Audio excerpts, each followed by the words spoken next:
Tapi Nabi ngendikakan kados niku, inna syaitan yajri minal insan majrad dam. Sesungguhnya setan itu bisa berjalan di tubuh manusia itu ngikutin aliran darah. Makanya jangan heran, kadang ada orang yang badannya dikuasai setan, yang kita kenal dengan istilah apa? Kesurupan. Kenapa dia? Sehingga orang itu mungkin bicaranya ngeracau, gerakan tangannya tidak sesuai dengan yang diinginkan. Dia mungkin memukul-mukul, dia ngamuk-ngamuk, dia berguling-guling. Kenapa? Badannya, jasadnya dikuasai setan. Yang kayak gini sebenarnya masih lebih ringan. Ada yang lebih ngeri lagi nih. Yang dikuasai itu pola pikir dan hatinya. Badannya enggak, badannya tetap badan dia gitu kan. Tapi cara berpikirnya syaitoniah. Cara berpikirnya gimana? Syaitoniah, kayak setan. Nah, setan itu pekerjaannya apa? Mengelabui, berbohong, dusta, khianat. Nah, kalau ada orang kesurupan sih enggak, tapi cara berpikirnya itu seperti setan. Nah, ini yang lebih ngeri nih. Kalau sudah kayak gini, pertalit bisa dioplos jadi pertamak gitu kan. Ya kan kerjaan kayak setan itu kan kayak setan. Kalau yang jualan di pinggir jalan pakai botol sih mungkin cuma 10 orang yang kapusan. Lagi kelasnya seluruh penduduk negeri kapusan gitu kan. Mas kadang gemagus banget. Saya itu kadang gemagus itu kan. Batir pada ngantri pertalit itu, wah aku pertama gitu kan. Gaya banget tuh, gaya banget itu kan. Jarane mesinnya lebih apa gitu kan, lebih nyirit gitu kan. Wis melopose pol jebul kapusan gitu kan. Ya Allah nembe kisinan jadi nembe hari ini Pak gitu Pak. Kemarin-kemarin rasanya sih proposan banget itu. Ini setonia. Jadi yang dipengaruhi bukan badan, yang dipengaruhi itu akal, yang dipengaruhi itu hati. Nah, menariknya kaitannya dengan ini, Nabi bersabda, persempit jalan setan di tubuh kalian dengan puasa. Kita layak bersyukur setelah selama di bulan Sya'ban hati berdebar, sampai enggak ya dengan bulan Ramadan ternyata Allah masih beri kita rezeki ketemu dengan Ramadan itu. Kalau para penghuni kubur itu diberi hak untuk berangan, kata Ibnu Jauzi, mereka pasti akan berangan. Ya Rob, beri kesempatan kami ketemu Ramadan sekalipun hanya sehari saja. Artinya kalau hari ini kita sudah sampai di hari yang ke-6, berarti sebenarnya itu adalah karunia besar yang sudah Allah limpahkan kepada kita. Dari situ kita berharap, Allahumma taqabbal minas syamala. Ya Allah, semoga kita puasanya diterima oleh Allah. Allahumma taqabbal minna qiyamana. Semoga tarawih kita juga diterima oleh Allah. Allahumma taqabbal minna salatana wa qira'atana. Semoga Allah terima juga salat-salat kita, bacaan-bacaan Quran kita, dan berbagai amal yang sudah kita lakukan di 5 hari ini. Nah, karena ini jumpa perdana, kayaknya sifatnya hanya untuk menyemangati aja lah. Yuk kita semangati bahwa ketemu Ramadan itu nikmat besar. Termasuk di dalamnya karena ada ibadah puasa. Hari ini kita akan saya ajak refresh dulu. Refresh lagi nih. Bahwa ternyata puasa itu memberikan kemanfaatan bagi kita sepanjang fase perjalanan hidup ya. Dari dunia sampai ke nanti kita susuri fase-fase yang ada sampai ke surga, puasa memberikan kemanfaatan bagi kita. Apa saja itu? Yuk kita coba susuri. Harapannya sisa puasa yang ada di bulan Ramadan ini, kita nggak tahu nih kita dapat rezeki apakah sampai akhir Ramadan atau bahkan cuma sampai besok. Tapi kalau masih diberi kesempatan besok puasa lagi, yuk puasa kita perbaiki kualitasnya, gitu kan? Setelah kita mengetahui fadilah dan keutamaannya. Baik kaum muslimin, mungkin ini tema kita jumpa perdana di sore hari ini.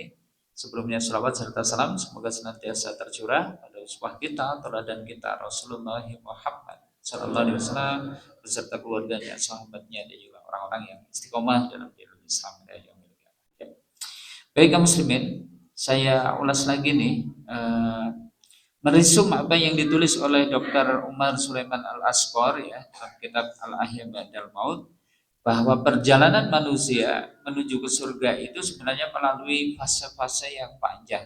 Nah, hari ini kita di sini. Nanti dunia yang kita tempati pasti akan kita tinggalkan. Mati. Mati itu bukan akhir. Kita atau kematian itu hanya jembatan yang akan mengantarkan kita ke alam baru, itu alam kubur. Saat kita mungkin di alam kubur, anak cucu kita itu masih ada yang tinggal di sini, yang memakmurkan dunia. Tapi nanti ada titiknya nih, alam semesta semuanya akan hancur saat tiupan sangkakala. Kehancuran alam semesta dan binasanya seluruh makhluk pun bukan akhir, karena ternyata nanti kita akan dihidupkan kembali. Nah, langit sudah hancur, bumi sudah hancur, terus gimana? Ternyata Allah nanti akan ganti. Yauma tubadalul ardu khairul ardi was samawat. Allah ganti bumi dengan bumi baru, langit dengan langit baru. Ini yang disebut dengan mahsyar. Di mahsyar inilah esensi dari iman kepada hari akhir. Bahwa kita akan dibangkitkan lagi untuk apa? Dimintai pertanggungjawaban atas apa-apa yang pernah kita berbuat. Ada fase hisab, ada pembagian catatan amal, ada penimbangan amal. Nanti ada tenaga, nanti ada ujian keimanan. Sampai nanti kemudian setiap kita pasti akan mendatangi neraka. Begitu melewati neraka, masih ada cegatan nih. Namanya al-qantoroh. Saat di sini kita akan dikisos. Apa yang pernah kita perbuat terhadap sesama manusia akan dimintai pertanggungjawaban atau dituntut balas di sini. Baru ketika kita bersih dari segala dosa, inilah kemenangan terbesarnya. Wa man zuhziha 'anil nar wa udkhilal jannah faqad faza. Siapa yang dijauhkan dari neraka, dimasukkan ke surga, maka sungguh dia telah mendapatkan kemenangan yang besar. Nah, dalam perjalanan panjang ini dari alam dunia, alam kubur dan seterusnya, apa sih fadilah ibadah puasa di fase-fase itu? Yuk kita susuri bersama supaya nanti kita lebih mantap di dalam menjalankan ibadah puasa di bulan Ramadan. Baik kaum muslimin, mari kita runtuti bersama ya setiap fase-fase yang ada. Kita mulai dari sini dulu kaum muslimin dan sunamullah. Alam dunia, apa sih fadilah puasa di alam dunia ini saat kita hidup? Nah, silakan untuk yang di poin ini lah, monggo testimoni. Karena panjenengan kayaknya ada yang sudah ketemu Ramadan, ada yang 60 kali, ada yang 70 kali, ada yang mungkin 40 kali. Coba, apa yang Bapak Ibu rasakan dengan menunaikan ibadah puasa? Kenapa? Sehat? Jadi sehat?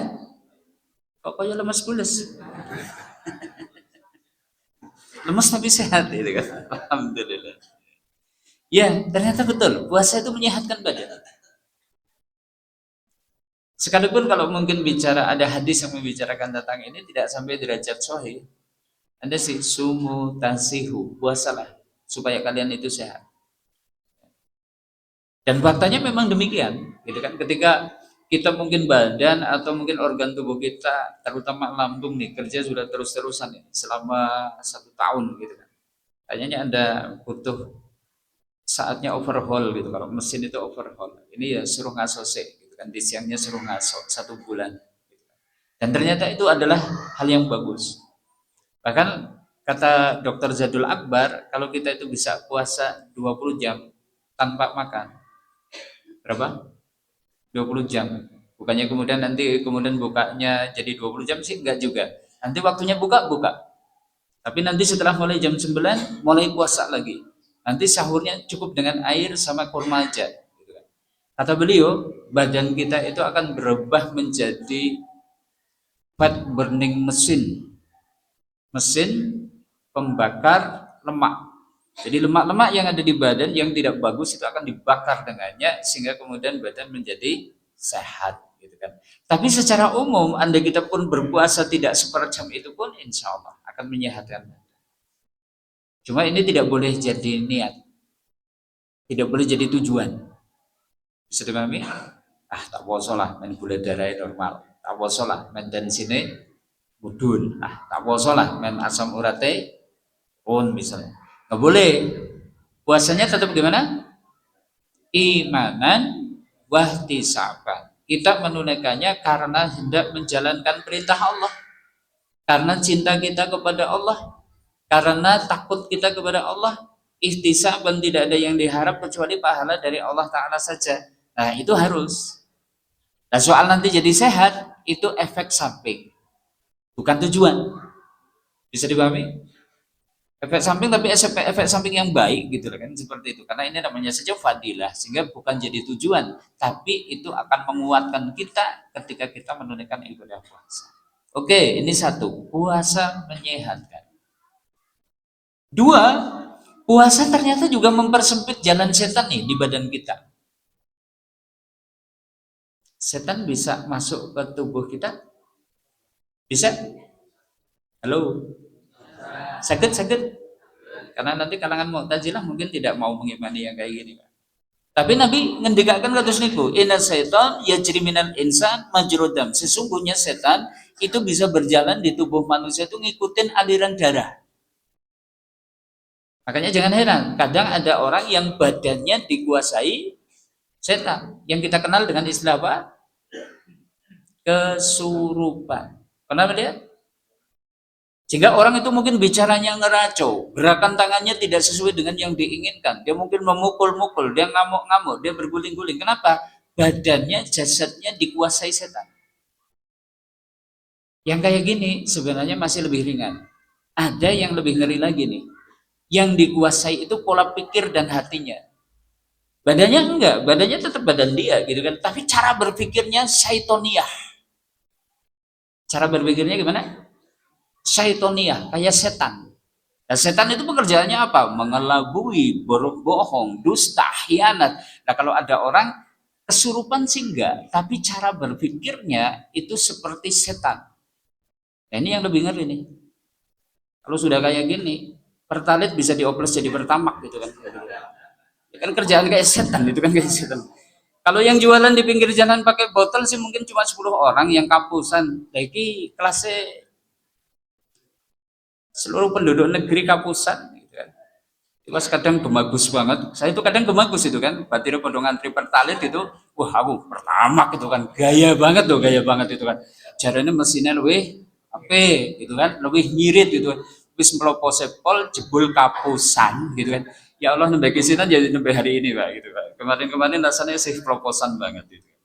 Ini setonia. Jadi yang dipengaruhi bukan badan, yang dipengaruhi itu akal, yang dipengaruhi itu hati. Nah menariknya kaitannya dengan ini Nabi bersabda, persempit jalan setan di tubuh kalian dengan puasa. Jadi puasa itu salah satu manfaatnya di dunia itu apa? Mempersempit jalan setan di badan kita. Karena dia itu bisa berjalan mengikuti aliran darah. Ini yang kedua nih. Yang ketiga, puasa itu benteng dari hawa nafsu. Apa? Yang ketiga, benteng dari hawa nafsu. Nafsu sih apa? Nafsu itu apa? Selera, keinginan, gitu kan? Ambisi, itu namanya nafsu. Dan nafsu itu mungkin objeknya itu ada 3. Harta, tahta, wanita ya. Kesannya wanita jelek ya kalau gitu ya. Enggak, ini sebenarnya karena core daripada yang mendapatkan bebanan syariat kan memang laki-laki. Jadi seakan-akan wanita itu adalah bagian daripada yang menjadi ujian, fitnah. Bukan berarti karena Islam memandang rendah, enggak. Kalau dibalik juga sebenarnya sama. Bagi seorang wanita berarti fitnah besarnya atau fitnahnya juga lawan jenisnya kan, seperti itu. Ini hanya penyebutan kebetulan saja yang jadi core syariat itu adalah laki-laki. Makanya harta, tahta, wanita. Ini syahwat, objek syahwat. Dan masing-masing orang biasanya punya kecenderungan sendiri-sendiri. Betul? Ada sing demen banget naik urusan duit. Gitu ya. Ini karo perempuan dingin. Urusan jabatan dan orang butuh jabatan-jabatan, sing penting duitnya akeh. Ada model kayak gitu? Ada. Tapi juga ada yang kebalikannya. Oh, ambisinya itu jabatan, ambisinya itu kedudukan. Kalau bisa dia itu meraih ini, mau jadi bupati, mau jadi gubernur, apapun dia lakukan untuk mendapatkannya. Urusan duit, orang patia gumun. Dengan perempuan, bahkan mungkin dingin. Ada yang kayak gitu? Ada. Tapi sebaliknya, jualan anak sing bergas banget dengan lawan jenis bojone sapa ki ora urus, yang penting syahwat itu terlampiaskan. Urusan duit ora patek gumun, urusan kedudukan jabatan dia mungkin juga tidak tertarik. Seperti itu. Kecenderungan orang beda-beda. Tapi yo sing berangas telu-telune yo kayane yo gitu kan. Yo duit yo berangas, kedudukan yo berangas gitu kan. Bahkan termasuk perempuan yo kayane yo was dan seterusnya. Nah, gini, ternyata puasa bisa menjadi pengendali itu. Tentang ini ada satu hadis nih. Nabi pernah bersabda kepada para pemuda, Ya ma'syarus sabab, man istata'a minkumul ba'ah wal yatazawwaj. Pesan beliau kayak gitu. Fa innahu akhadhu lil basar wa ahsanu lil farji. Para nom-noman, siapa di antara kalian kok sudah kepengin melakukan hubungan badan, kata Nabi, fal yatazawwaj, menikahlah. Halo nom-noman? Mana nom-noman? Itu bapak-bapak nggak ngacung juga. Jadi siapa di antara kalian yang sudah tadi ingin melampiaskan syahwat dengan hubungan badan, pesan Nabi, fal yatazawwaj, ayo nikah. Kenapa? Dengan nikah itu ahwadulil basar wa ahsanul farji. Orang itu lebih bisa menundukkan pandangan, orang itu dengan nikah itu lebih bisa menjaga kemaluan. Cuma kayaknya nikah yo gampang. Gitu kan. Orang baru sekedar kepengen ngerti-ngerti bojo, kayaknya yo ada ubur rambe nih yang harus disiapkan. Bahkan kudune yo duwe modal. Maka Nabi kemudian ngasih solusi alternatif. Wa man lam yastati, siapa di antara kalian kok nggak mampu atau belum mampu untuk nikah, fa alaika bisaum, hendaknya kamu puasa. Fa innahu lahu wijaun, karena puasa itu bisa jadi benteng dari hawa nafsu. Oh, seperti itu. Nah, kalau tadi objek syahwat itu ada harta, ada tahta, apakah itu juga mungkin berpengaruh dengannya? Insya Allah iya, bahwa orang yang berpuasa itu ternyata lebih terkendali. Ambisi-ambisi terkait dengan harta lebih terkendali. Ambisi-ambisi terkait dengan kedudukan jabatan, orang yang melazimi puasa-puasa sunnah dan seterusnya lebih terkendali. Makanya hari ini kita ketemu Ramadan diwajibkan puasa, pastinya sebenarnya kita juga bersyukur tuh. Karena satu menyehatkan, mempersempit jalan setan. Puasa itu benteng dari hawa nafsu juga. Bahkan ini kaum muslimin, yang keempat, puasa itu bisa jadi penghapus kesusahan hidup. Ada hadis sahih juga ini. Jadi suatu saat Umar bin Khattab itu nanya kepada sahabat Hudzaifah tentang fitnah-fitnah yang akan menimpa kepada umat Islam. Dan ketika itu Hudzaifah itu kemudian menyebutkan jawaban yang mungkin sedikit meleset dari yang ditanyakan Umar, gitu kan. Yaitu apa? Hudzaifah mengatakan, fitnatur rajul fi ahlihi wa malihi wa jarihi. Orang itu akan diuji kaitannya dengan keluarga, kaitannya dengan harta, kaitannya dengan tetangga. Ketika itu Umar kemudian mengatakan bukan itu yang saya tanyakan, itu fitnah-fitnah terkait dengan yang akan menimpa umat Islam di akhir zaman. Gitu kan. Oke, maka kemudian dijelaskan selanjutnya oleh Hudzaifah. Tapi kita justru akan melanjutkan hadis tadi. Kata Nabi, orang itu akan diuji terkait dengan apa? Keluarga, harta, tetangga. Apa? Keluarga, harta, tetangga. Keluarga misal. Kita mulai nih, mulai dari awal. Mungkin ada yang diuji sama Allah. Umur sudah semakin menua, masih jomblo juga. Ada ujian? Ujian? Pokoknya menang baik.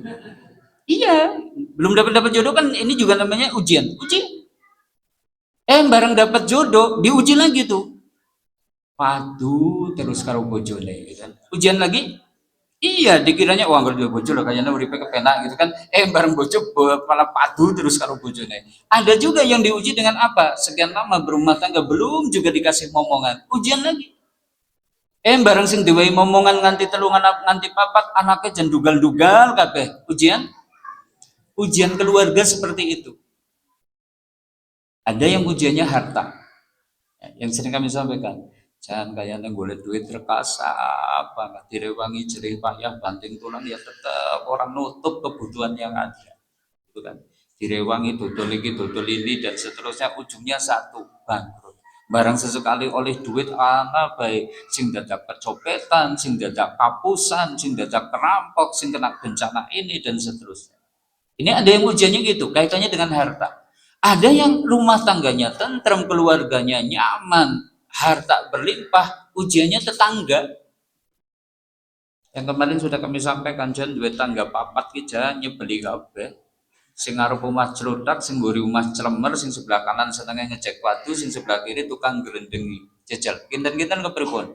Sugih, tentrem, rumah tanggane tentrem, ning tanggane kados niku. Kira-kira gimana? Pindah bae lah jeneng sireoba. Iku rasane ora tentrem temen uripe. Nah, Tiga fitnah tadi, itu kan, fitnah turajul fi ahlihi wa malihi wa jarihi, kata Nabi, tukafiruha sholat wa siyam wa sodakoh. Itu semua bisa dihapus dengan sholat, dihapus dengan puasa, dihapus dengan sodakoh. Oh berarti sholat itu menghapus fitnah-fitnah hidup kita. Jadi kalau kepengen rumah tangga tentrem, rezeki lapang, dandani sholat. Kita kepengen kok rumah tangga tentrem, kok kemudian kita itu juga rezekinya lapang, perbaiki nih kualitas ibadah puasa kita. Kita kepengen kok kemudian hidup dalam bertetangga itu juga harmonis, tambah itu infak sodakohi. Makanya tadi kan fitnah-fitnah tadi tukafiruha sholat wasiyam wasodakoh, bisa dihapus dengan sholat, puasa, sodakoh. Dan salah satunya ibadah puasa. Oh berarti puasa itu bisa menjadi penghapus kesusahan. Makanya ketemu Ramadan diwajibkan puasa, nggak perlu mengeluh lah. Ini insya Allah akan jadi sarana agar kita terperbaiki nih kondisi kehidupan kita. Nah bahkan puasa itu penghapus dosa. Saya masukkan di poin di alam dunia. Kenapa? Begini Bapak Ibu.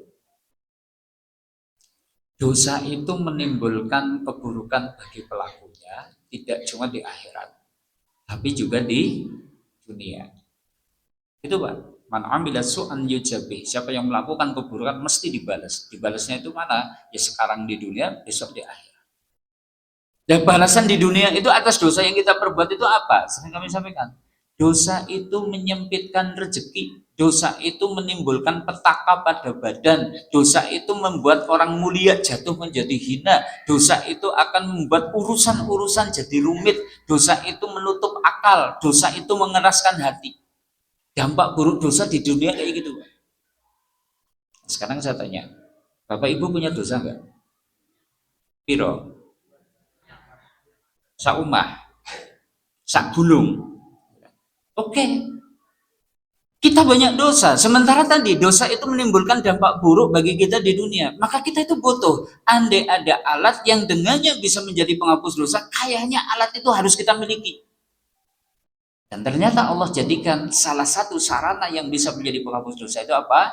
Puasa. Secara khusus bahkan puasa Ramadan. Man soma Ramadana imanan wahtisaban ghufira lahu ma taqaddama min dzambi. Siapa yang di bulan Ramadan berpuasa asal dilandasi dengan imanan, dia menunaikannya karena ketundukannya kepada Allah.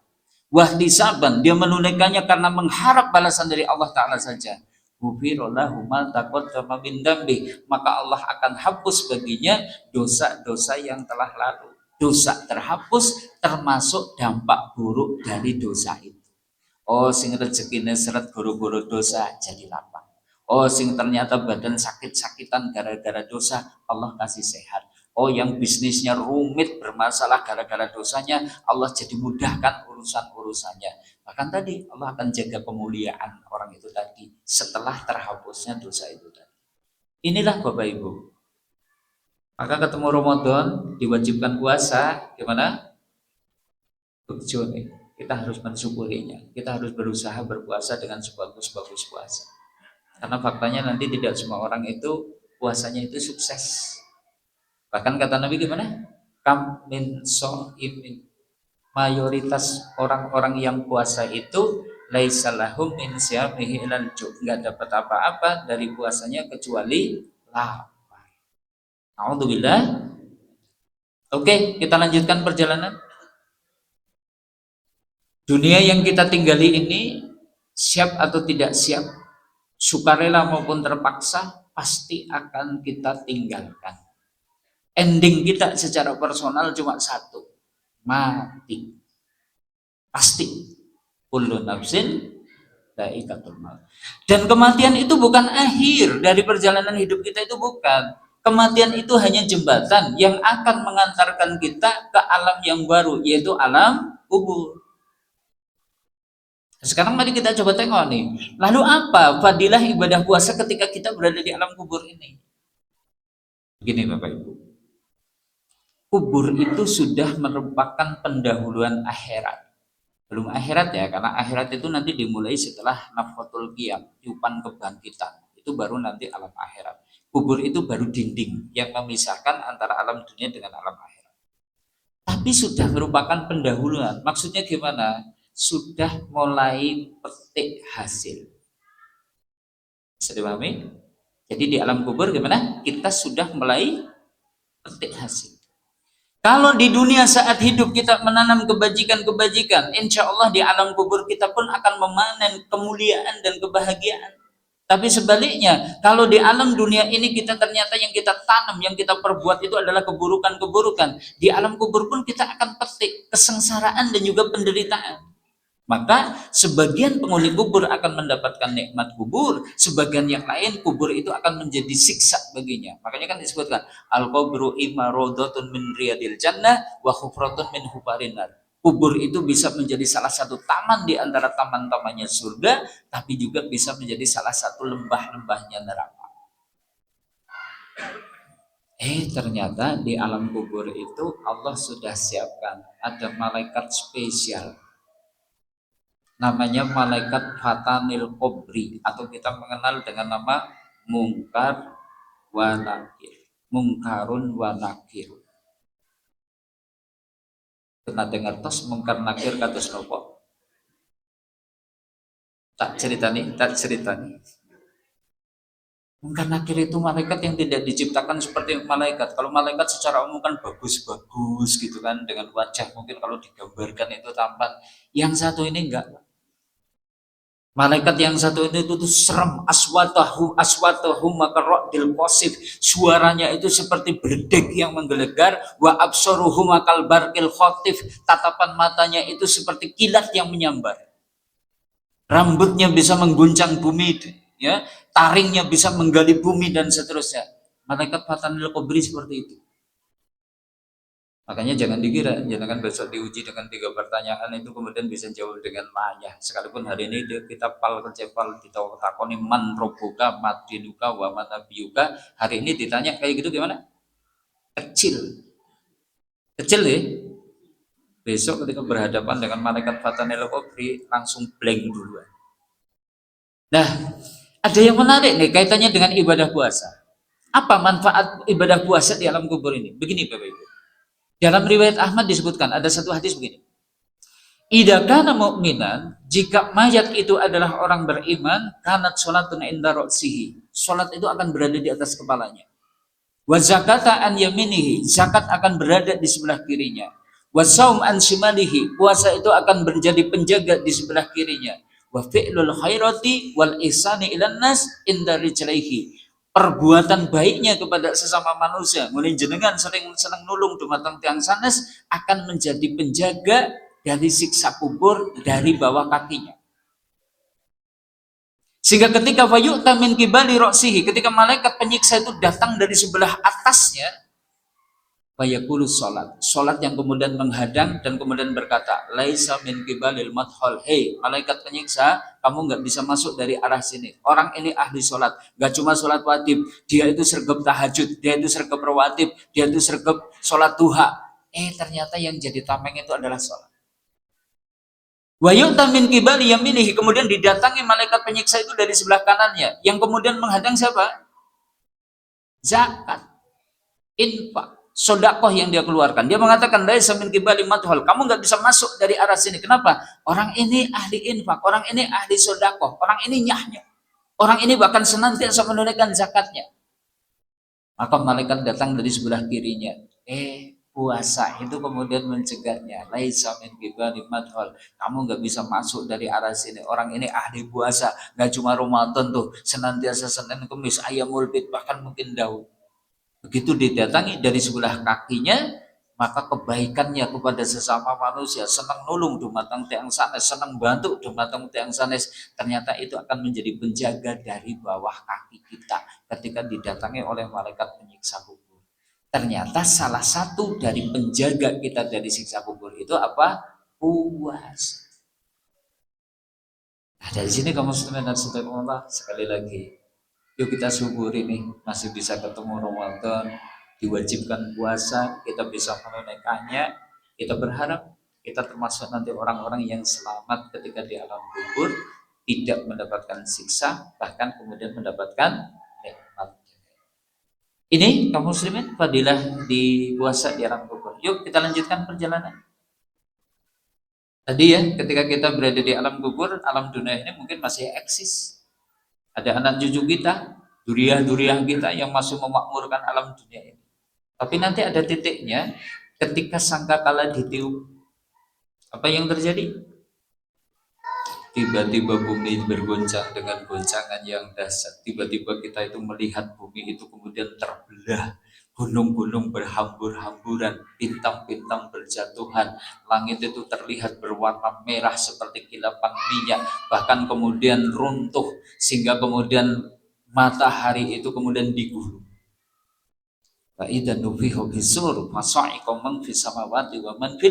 Ketika sangkakala ditiup, sudah binasa seluruh makhluk yang ada di langit dan yang ada di bumi. Malaikat mati, jin-jin mati, manusia mati, hewan-hewan baik yang mungkin binatang laut, mamalia, unggas, bahkan mungkin binatang-binatang bersel satu, semuanya mati. Bumi digenggam oleh Allah, langit digulung. Hening, suasananya sepi, tidak ada pergerakan di alam semesta. Sampai Allah kemudian berfirman, Ainal jabbaruna, ainal mutakabbiruna. Mana nih orang-orang yang selama ini sombong? Mana nih orang-orang yang selama ini ingkar, enggan tunduk taat kepadaku? Dipanggil sama Allah. Ada jawaban? Ada jawaban? Enggak, diam, semuanya hening. Kenapa? Semuanya sudah binasa, semuanya sudah mati. Dan ini dibiarkan oleh Allah dalam kurun waktu 40. Cuma kita tidak mengetahui 40 hari, 40 bulan atau 40 tahun. Yang jelas Nabi bersabda, bainan nafhatain arbaun. Jarak antara dua tiupan 40. Nah, sampai akhirnya nanti Israfil dihidupkan lagi, sangkakala kemudian diserahkan lagi kepadanya, disuruh ditiup sangkakala lagi. Wa nufiha fihi ukhra, ditiuplah sangkakala itu sekali lagi, fa idahum qiyamun yang turun. Tiba-tiba orang itu kemudian bangkit dari kuburnya, nunggu penghisapan. Tadi bumi sudah hancur, diganti dengan bumi yang baru. Diganti dengan langit yang baru. Dengan kondisi yang sangat dasar. Bumi Mahsyar itu berwarna putih. Yusaruna sayumal kiamati alal ardi baido. Besok manusia dikumpulkan pada hari kiamat itu di bumi yang tanahnya berwarna putih. Datar, tidak ada lagi gunung, tidak ada lagi bukit, tidak ada lembah. Semuanya rata. Tidak ada lagi benua, tidak ada lagi pulau. Dikumpulkan di satu dataran yang sama. Sementara matahari didekatkan di atas kepala kita. Sementara kita dikumpulkan dalam badan hufatan huratan hurlan, tidak beralas kaki, telanjang belum dihitan. Sementara hari itu yaumaladilla iladilluh, tidak ada naungan kecuali orang yang mendapatkan naungan dari Allah. Manusia merasakan penderitaan yang sangat. Dan ini dalam satu riwayat disebutkan dibiarkan sama Allah dalam kurun waktu yang dikehendakinya. Ada ulama yang mengatakan dibiarkan dalam kondisi seperti itu selama 250 tahun. Dibiarkan. Nah, disinilah kemudian orang itu mencari-cari, adakah sosok yang bisa memberikan syafaat. Terpilih Nabi kita, Nabi Muhammad SAW. Syafaat itu ada dua. Syafaatul Udma, syafaat yang agung. Titik tempatnya ada di sini. Yang bisa ngasih cuma Nabi SAW. Tapi ada syafaat yang lain, yaitu syafaatul am. Ini nanti keberadaannya ada di sepanjang perjalanan sampai ke surga. Fungsinya apa? Syafaatul am bisa menjadi sebab orang yang mestinya masuk neraka jadi nggak masuk neraka gara-gara syafaatul am. Orang yang mestinya disiksa berat di neraka jadi ringan gara-gara syafaatul am. Orang yang kebaikan dan keburukannya itu imbang, nggak bisa masuk surga gara-gara dosanya, nggak bisa masuk neraka gara-gara kebaikannya. Jadi bisa masuk surga gara-gara dapat syafaat. Orang yang derajatnya rendah di surga bisa jadi tinggi gara-gara syafaat. Ini syafaatul am. Yang bisa memberi ya syafaat yang jenis itu siapa? Nabi dan Rasul selain beliau. Para sidikin, syuhada, sholihin bisa ngasih. Para ulama, para kiai, para ustadz bisa memberi. Jenengan punya putra kok hafal Quran bisa memberi syafaat. Jenengan punya anak yang meninggal belum balik, dia juga bisa memberi syafaat. Termasuk amal puasa bisa memberi syafaat. Maka disebutkan di dalam riwayat Ahmad, ya, Hakim, Tobroni, hadis ini hadis hasan sahih. Asyam wal Quran yasfa'ani li abdi yaumil qiyamah. Puasa dan Al-Quran kelak itu akan memberikan syafaat kepada seorang hamba pada hari kiamat. Puasa itu bisa bicara, puasa itu bisa ngomong. Ayi Robi, mana tuh huto ambasah buat binahar. Ya Tuhanku, orang ini jadi tidak makan dan jadi menahan sahabat gara-gara saya. Wasafi nifihi, beri dia syafaat karena aku ya Robi. Puasa bisa ngomong, Bapak Ibu. Masuk akal? Puasa bisa ngomong masuk akal? Ya mungkin nggak masuk akal. Tapi tadi memang urusan akhirat seperti itu. Gitu kan? Kata Syaikhul Utsaimin kan gitu. Perkara akhirat itu tidak bisa dilogikakan. Hampir semua urusan, gitu kan. Apa yang tidak masuk akal di dunia itu hal yang sangat mungkin terjadi di akhirat. Puasa bisa ngomong, iya. Jangankan ketika di akhirat, wong di alam kubur, amal soleh kita saja berubah jadi makhluk. Betul? Kan ada hadisnya kan? Gitu kan. Jadi orang yang sukses menjawab pertanyaan malaikat man robuka, man dinuka, man nabiyuka, nanti langsung dikasih fasilitas sama Allah. Fa afrisu minal jannah. Beri dia permadani-permadani dari surga. Jadi ternyata orang beriman ya kelihatan di kuburan mungkin di kuburan sana itu di tempat yang sepi, lembab, becek. Sebenarnya orang beriman tidur di atas permadani. Wa albisuhu minal jannah. Beri dia pakaian-pakaian dari surga. Kita masuk kuburan modalnya pakaiannya sama. Apa? Mori. Bahan yang mungkin paling murah. Tapi orang beriman besok diganti dengan pakaian-pakaian dari surga. Faftahu lahu baban ilal jannah. Bukakan ke kuburnya pintu-pintu menuju ke surga. Belum boleh masuk. Tapi harum sejuknya surga itu masuk ke kuburan orang itu tadi. Ditambah. Tiba-tiba tuh. Summayati rajulun hasanul wajhi hasanus siabi tiburihi. Tiba-tiba masuk ke kuburan orang yang beriman itu. Orang yang mukanya bagus, pakaiannya bagus, harum baunya. Ternyata siapa? Ketika orang beriman itu nanya, man anta fawajhuka wajhuya jibil khair. Anda siapa ya? Dari wajah Anda kok kayaknya Anda membawa kabar yang menyenangkan. Dia kemudian menjawab, ana amalukas soleh. Saya amal soleh Anda. Ternyata amal soleh besok berwujud menjadi sosok yang menemani kita di alam kubur. Dan nanti bacaan Quran dan puasa pada hari kiamat juga akan berkata-kata, memintakan syafaat untuk pelakunya. Dari situ kita beruntung. Ketemu Ramadan, bisa puasa. Kita berharap besok akan dapat syafaat. Pertolongan. Kaum muslimin, kita lanjutkan perjalanan. Nah, setelah syafaatul udma, inilah ada fase hisab. Saat segala nikmat, segala perbuatan akan dimintai pertanggungjawaban. Summa latus alunna yauma'idin anin na'im. Kemudian pada hari itu segala nikmat itu akan ditanyakan. Sehingga kita yang dikasih umur 70 tahun di dunia besok akan ditanya, umur kamu sudah dihabiskan untuk apa? Kita dulu dikasih waktu masa muda, badan sehat, fisik prima, akan ditanya, masa mudamu sudah digunakan untuk apa? Kita di dunia dikasih rezeki sama Allah, total aset yang kita miliki misalnya 1 triliun. Tanya? Senang? Besok akan ditanya, 1 triliun itu kamu dapat dari mana? Akan diteliti setiap rupiah yang kita miliki. Maka hari itu baru jenengan menyesal, ngerti kemudian aku jadi wong melarat, jadi hisapnya gampang. Halo, terus naik sing dinten iki kok melarat jenengan bersyukur saja lah. Insyaallah mungkin hisapnya berapa? Enteng Pak, cepet. Gitu. Bulan nek sing kakean duit apa-apa nggih, berarti dikirim makan gen kula nggih mboten apa-apa gitu. Karena orang miskin itu hisapnya deh. Ternyata kalau sudah urusan harta tidak cuma dari mananya tuh kita ditanya, bahkan akan ditanya sudah digunakan untuk apa tuh 1 triliun itu. Jangan-jangan untuk membackingi kezaliman, membackingi kemungkaran. Jangan-jangan yang digunakan untuk mendanai kemungkaran dan kemaksiatan. Wong yang disia-siakan saja besok akan menjadi pemberat hisab kita. Sampai pertanyaan yang kelimanya adalah tentang ilmu yang kita miliki, mana yang sudah diamalkan. 5 pertanyaan belum terjawab. La tazulu qadamu 'abdin min indi rabbih. Seseorang itu tidak akan bisa bergeser tapak kakinya dari sisi Tuhannya sampai 5 perkara itu terjawab. Nanti apa tuh manfaat ibadah puasa di titik ini? Kita lewati. Gak cuma dihisab, bahkan setiap perbuatan yang kita lakukan itu ternyata ada track recordnya, ada catatannya.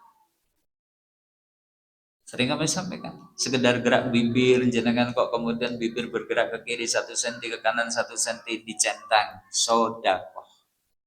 Jenengan kok bibir bergeraknya sesenti ke kiri tok, dicatat dosa. Kenapa? Menjep. Jenengan kok ternyata mata berkedip-kedip, tapi kedip-kedipnya ini kedip-kedip khianat gitu kan, karena ngode seseorang dan seterusnya, pun dicatat dosa. Sekecil itu akan tercatat, ya. Bahkan sekecap ucapan yang keluar dari mulut kita pun akan dicatat.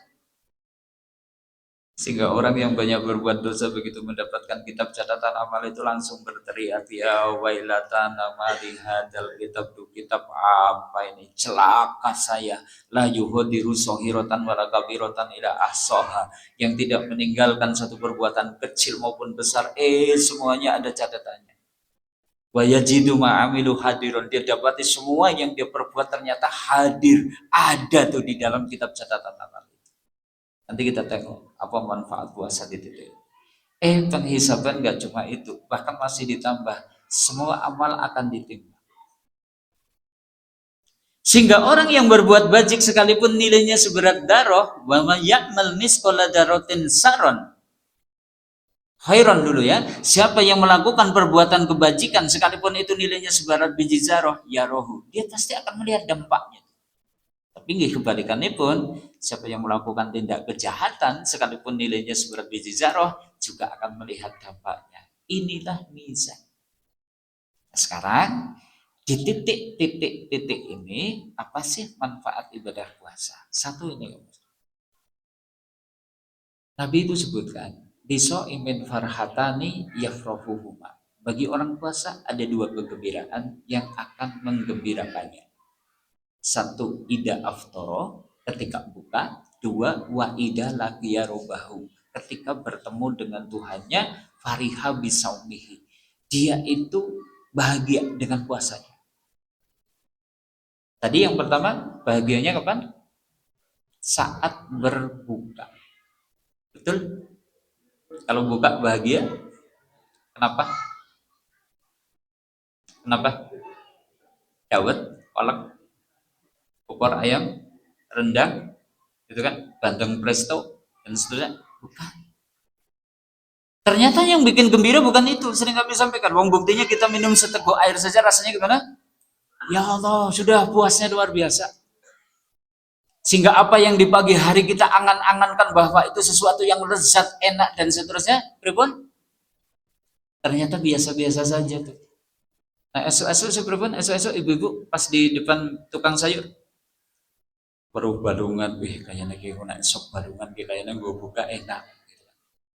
Tonggone baru tuku banteng, aku tak melu tuku banteng lah, gitu kan. Tonggone tuku jengkol, wah iya jadi jengkolnya jangan kelewat ya, gitu kan. Semuanya dibeli, cendolnya dibeli, cinconnya dibeli, bahan kolaknya juga dibeli. Begitu buka, gimana? Minum seteguk air, rasanya udah dapat, sudah nggak menarik, cincok sudah nggak menarik, betul? Jadi teringat zaman kecil dulu loh. Saya kan mau besok itu, nah, pas bulan puasa itu biasanya pas musim langsep. Itu ke kebun langsep bawa mulai, go buka. Nemu asam bawang ya dikumpulkan simpen. Cari apa? Go buka, gitu kan. Zaman dulu itu ada kerupuk kolong ya, kerupuk kolong gitu kan. Wah ini tuku kerupuk kolong, go buka, diumpet-umpet kayak bareng wayai buka gimana? Lupa. Ibu sekarang uang tua juga kayak gitu. Tadi Bandungan dituku, Bandeng dituku, sebarang nanti wayai buka. Enggak kadar. Bapak pripun kok dawete mboten diunjuk. Wis engko wae lah Bu, bar salat tarawih. Bar salat tarawih terus tadarusan ning masjid kondur wis jam 09.00. Pak, jarene dawete badhe diunjuk bar tarawih. Wis engko wae lah Bu, nek sahur. Sahur ngujuk apa? Sahur ngujuk apa? Dawet. Tatitene ora bakalan diunjuk gitu kan. Sahur Pak, jarane dawet arep diunjuk pas sahur gitu. Sahur kok dua. Akhirnya kemudian dicampakkan begitu saja. Oh ternyata yang bikin gembira itu bukan menu tuh, Tapi memang seperti orang puasa itu ibarat dia start lomba, dia sampai finish. Yang sering saya contohkan, ibarat orang itu mendaki gunung itu berat, lelah, letih. Tapi begitu sampai di puncak, lihat keindahan yang ada di sana gimana? Terbayarkan. Bahagianya di situ. Masih ditambah wa idza laqiya rabbahu fariha bisaumihi. Ketika bertemu dengan Tuhannya, dia akan bahagia gara-gara puasanya. Bisa jadi orang-orang inilah karena nanti hisab kita itu akan dipanggil satu persatu di hadapan Allah. Dimintai pertanggungjawaban. Orang yang berpuasa akan dihisab dengan hisab mudah. Dia bahagia dengan ibadah puasa yang dia tunaikan. Orang yang berpuasa senang ketika mendapatkan pembagian kitab catatan amal. Kenapa? Catatan-catatan dosanya sudah terhapus.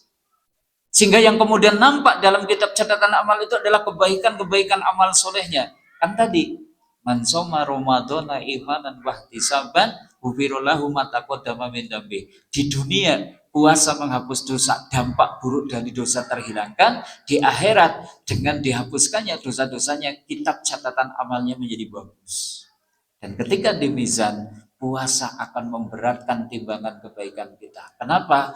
Karena pahala ibadah puasa unlimited, sangat berlimpah. Yang sering kami sampaikan, kalau amal lain kan sudah ada rumus, sudah ada hitungannya. Oh, ini baca Quran pahalanya 10 hasanah. Oh, ini infak sedekah dari 10, 70 sampai 700. Tapi Allah berfirman, illa siyam, kecuali puasa. Wa innahu li wa anna adzibi. Puasa itu buatku, aku langsung yang akan membalasnya. Amal kok dibalas langsung sama Allah, artinya gimana? Pahalanya sangat berlimpah, sehingga nanti akan memberatkan timbangan-timbangan kebaikan kita. Inilah fadilah puasa saat penghisaban. Makanya sekali lagi, masih diberi rezeki ketemu Ramadan, bahkan kita sudah sampai di hari yang ke-6, disyukuri. Banyak orang yang sudah tidak berkesempatan lagi ketemu Ramadan, atau mungkin ada yang masih ketemu tapi fisiknya sudah lemah, sudah tidak mampu lagi berpuasa. Kita masih ketemu dan diberi sehat, syukur. Kita lanjutkan perjalanan kaum muslimin muslimat. Lihat ini garis biru, ini adalah orang beriman melewati fase-fase ini. Ini garis kuning, ini adalah orang kafir juga melewati fase-fase yang sama. Cuma nanti bedanya orang beriman dengan orang kafir apa? Orang kafir nggak berhak dapat syafaat, sehingga ini terlewati. Orang kafir itu hanya akan sampai ke mizan, langsung digiring menuju ke neraka. Maka di titik ini nanti akan ada seruan, mangkana ya'budu saya falyatabi'hu. Barang siapa yang dulu di dunia itu beribadah kepada sesuatu, ikuti sesembahannya. Maka orang yang dulu nyembah batu, batu masuk neraka, penyembahnya masuk neraka. Yang dulu itu beribadah kepada pohon, pohon masuk neraka, penyembahnya masuk neraka. Yang dulu beribadah kepada salib, salib masuk neraka, penyembahnya masuk neraka. Dan seterusnya. Nah, terus yang tersisa siapa? Yang tersisa wayabqa hadhil umat. Yang tersisa adalah umat ini masih melanjutkan perjalanan. Ada fase telaga. Saat kita mampir di telaganya Nabi, yang Nabi menyebutkan airnya lebih putih daripada susu, lebih manis daripada madu. Jumlah cawan yang ada di pinggir telaga ini sebanyak bintang yang ada di langit. Waman syariba minha lam yatma'u abadan. Siapa yang minum air telaga itu tidak akan pernah haus selama-lamanya. Nanti di ujung mahsyar Allah akan menampakkan dat-datnya. Orang-orang beriman begitu melihat dat Allah, mereka itu akan menyungkur sujud. Ada orang yang mau sujud nggak bisa sujud. Ketahuan dia dulu di dunia sujudnya hanyalah kemunafikan, maka garisnya jadi dua, ada orang munafik, ada orang beriman. Ketiganya kafir, munafik, beriman sama-sama mendatangi neraka. Dan terus apa bedane mukmin kafir kok padha wae sama-sama mendatangi neraka? Surat Maryam ayat 71 ya. Wa minkum illa wariduha kana ala rabbika hatman maqdiya. Tidak ada seorang pun dari kalian kecuali pasti akan mendatangi neraka. Yang demikian itu bagi Tuhanmu satu kepastian yang sudah ditetapkan. Tidak. Orang kafir mendatangi neraka dengan memasukinya atau dilemparkan ke dalamnya. Orang munafik, orang beriman mendatangi neraka dengan disuruh meniti jembatan yang dibentangkan di atasnya, yang namanya sirat. Bedanya di situ. . Cuma sirat ini dahsyat banget nih.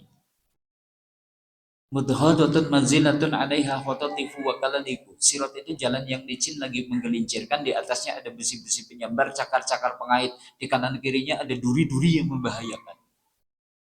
Kata Abu Sa'id Al-Khudri, balahoni anahu adaku minas sa'ra wa ahadu minas sayf. Telah sampai kepadaku bahwa sirat itu lebih tipis daripada rambut, lebih tajam daripada pedang. Fudel bin Iyad pernah mengatakan bahwa sirat itu panjangnya 15.000 tahun perjalanan.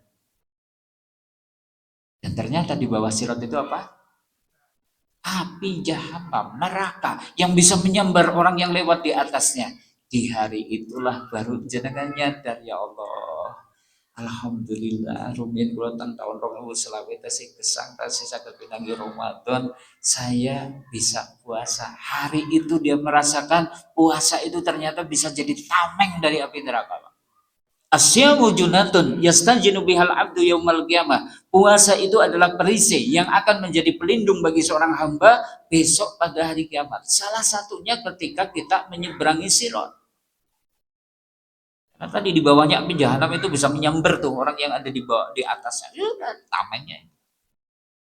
Bahkan dalam riwayat Bukhari kan disebutkan, man soma fi sabilillah, siapa yang berpuasa di jalan Allah, illa ba'adallahu bidzalika wajhahu 'anil nar sab'ina kharifan, kecuali Allah akan jauhkan wajah orang itu tadi dari api neraka sejauh 70 tahun perjalanan. Puasa kita dijauhkan dari api neraka. Berarti harapannya gimana? Ya sudah, kita termasuk orang yang melewati sirat mungkin sekedipan mata. Kita bisa melewati sirat itu mungkin secepat kilat. Kita mungkin bisa melewati sirat itu seperti angin yang bertiup atau seperti naik kendaraan balap dan seterusnya. Inilah keutamaan ibadah puasa saat di titik ini bisa jadi tameng dari api. Selamat melewati sirat, belum selesai. Ada cegatan al-qantar. Di sini diapakan? Dipisos. Yang dulu utang nggak bayar dituntut balas di sini. Sing jenengan teng warung kantin dahar bakwan limo ngakune loro dituntut balas di sini. Sing senenge ngrendengi tonggo dituntut balas di sini. Sing senenge nuduh-nuduh fitnah-fitnah dituntut balas di sini. Makanya di sini nanti ada titik di mana orang itu akan bangkrut, nggowo ganjaran sholat, poso, sedekah, entek-entekan. Sebab napa? Lesane ora iso dijogo, seneng larani tiang sanes dengan menjatuhkannya tuduhan-tuduhan dengan guncingannya. Tangannya ternyata ringan, suka mungkin memukul orang, celemer, senang mendet barang itu yang sanes. Tadi transaksi utang piutang ternyata tidak amanah, dituntut balas di sini, diambil pahala kebaikan. Baru nanti ketika kita itu bersih dari segala dosa, nah ini puncaknya kemenangan kita, ya ini jannah. Dan apa hebatnya ibadah puasa? Ibadah puasa itu ternyata salah satu amalan yang dengannya mudah mengantarkan orang itu ke surga. Sehingga Nabi pernah ditanya oleh seorang sahabat, ya Rasulullah, dullani ala amalin adhulu bihil jannah. Ya Rasulullah, tolong tunjukkan kepadaku suatu amalan yang dengannya bisa mengantarkanku ke surga. Dijawab sama Nabi, alaika bisaum, Nabi sallallahu, berpuasalah. Karena puasa itu tidak ada tandingannya, tidak ada amal yang semisal dengannya. Kata Nabi gitu. Bisa jadi amal andalan untuk masuk surga. Karena amal yang lain kan biasanya butuh prasyarat, tidak semua orang bisa itu. Untuk jadi ahli infak, ahli sodakoh, ahli haji, ahli umroh, kayaknya butuh sugih. Tidak semua orang bisa. Untuk bisa mungkin menebarkan ilmu dan seterusnya, kayaknya butuh pinter. Tapi kalau puasa coba, wong pinter bisa puasa, orang bodoh bisa puasa, orang kaya bisa puasa, bisa, orang pelarat bisa puasa, bisa, pejabat bisa puasa, bisa, rakyat jelata bisa puasa, bisa. Oh, bisa jadi amal andalan banyak orang untuk masuk surga, puasa. Bahkan yang paling spesial, nanti orang yang berpuasa berhak masuk jannah melalui pintu spesial. Pintu apa? Pintu royan. Inna fil jannati babun yuqalu laha royan. Sesungguhnya di surga itu ada satu pintu yang disebut dengan pintu ar-royan. Yadkhulu minhu shaimuna yaumal qiyamah. Dari pintu inilah orang yang puasa itu akan masuk surga. Tidak ada orang yang lain yang tidak boleh masuk. Begitu orang yang puasa masuk, pintu ini ditutup, dikunci. Sudah, tidak bisa dilewati. Apa spesialnya ar-royan? Wa man dakhalaha syariba. Siapa yang masuk melalui pintu ini pasti langsung disuruh minum. Wa man syariba lam yatma'u abadan. Siapa yang minum tidak akan pernah merasa haus selama-lamanya. Kayaknya jadi bayaran karena kita puasa itu menahan lapar, menahan haus dan seterusnya. Inilah Bapak Ibu manfaat puasa dari dunia, di alam kubur, saat penghisaban, saat meniti sirat, bahkan saat masuk surga. Semua ada peran ibadah puasa di situ. Maka kembali yuk kita munculkan dalam diri, ketemu Ramadan syukuri. Tunaikan puasa dengan sebagus-bagus puasa. Karena kita nggak tahu nih, Ramadan ini kita dapat jatah berapa hari nggak tahu. Jangan dikira pasti kita sampai selesai, belum tentu Pak. Ada yang cuma mungkin dapat Ramadan itu cuma 3 hari, ada yang cuma 10 hari, ada yang mungkin 25 hari. Tapi andai besok kita masih dibangunkan oleh Allah, roh dikembalikan ke jasad kita. Yuk kita berpuasa dengan kualitas yang bagus sehingga kemudian tadi kita mendapatkan itu semua. Dan bukan tidak mungkin hari ini kita diberi kesempatan sama Allah ketemu puasa sampai selesai, sampai Ramadan, bahkan mungkin masih berhari raya. Tapi tidak jaminan kalau kita masih bisa ketemu dengan Ramadan yang akan datang. Maka jangan sia-sia. Dari situ kaum muslimin waspadalah. Karena Nabi justru bersabda, kam min shaimin laisa lahu min syamilal ju. Berapa banyak tuh orang yang berpuasa nggak dapat apa-apa dari puasanya kecuali, artinya gimana?